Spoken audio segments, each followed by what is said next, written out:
বাংলাদেশের ICC champion trophy স্কোয়াডে জায়গা হয়নি লিটন কুমার দাসের। টাইগার স্কোয়াডে চমক বলতে লিটন না ডাক পাওয়ায় ওপেনিং স্লটে শম্ভু সরকার, তানজিদ হাসান তামিমের সাথে জায়গা হয়েছে পারভেজ হোসেন ইমন। বিপিএল এর মাঝপথে চ্যাম্পিয়ন ট্রফি স্কোয়াড দেয় বাংলাদেশ। যেখানে স্কোয়াডে ঘোষণা করা হলো ঠিক সেই দিন সন্ধ্যায় বিপিএল খেলতে নেমে ঢাকা ক্যাপিটালসের হয়ে 55 বলে 125 রানে হার না মানা ইনিংস খেলেন লিটন। দল ঢাকা আগে ব্যাট করতে পায় 254 রানে বিশাল পুঁজি। জবাবের দুর্বার রাশে ইনিংস থেমেছে 105 রানের মাথায়। 149 রানে বিশাল জয় তুলে নেয় ঢাকা।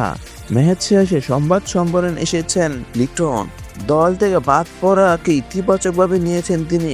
নিজের ফর্ম পারফরমেন্স মিলে বাদ পড়াটাকে স্বাভাবিকভাবে ধরে নিয়ে এঁকেছিলেন ঘুরে দাঁড়ানোর রূপরেখা। এইবার চ্যাম্পিয়ন ট্রফি স্কোয়াডের শুভকামনা জানালেন লিটন। নিজ ফেসবুক পেজে এক পোস্টে লিটন লিখেছেন, এই অসাধারণ দলকে আইসিসি চ্যাম্পিয়ন ট্রফি 2025-এর জন্য শুভকামনা। আমি বিশ্বাস করি এ দল তাদের সেরা খেলাটি উপহার দেবে। এইভাবে মর্যাদাপূর্ণ টুর্নামেন্ট বিশ্বকে দেখিয়ে দাও কিভাবে বাকিরা লড়াই করে। আমি দলের জায়গা করে নিতে পারিনি, এই কারণে আমি এখন দলের সবচেয়ে বড় সমর্থক। প্রতিটি রান, উইকেট এবং ক্যাচের জন্য গলা ফাটাবো আমি। তোমাদের সঙ্গে আছি 16তম প্লেয়ার হিসেবে, একটু ভিন্ন ভূমিকায়।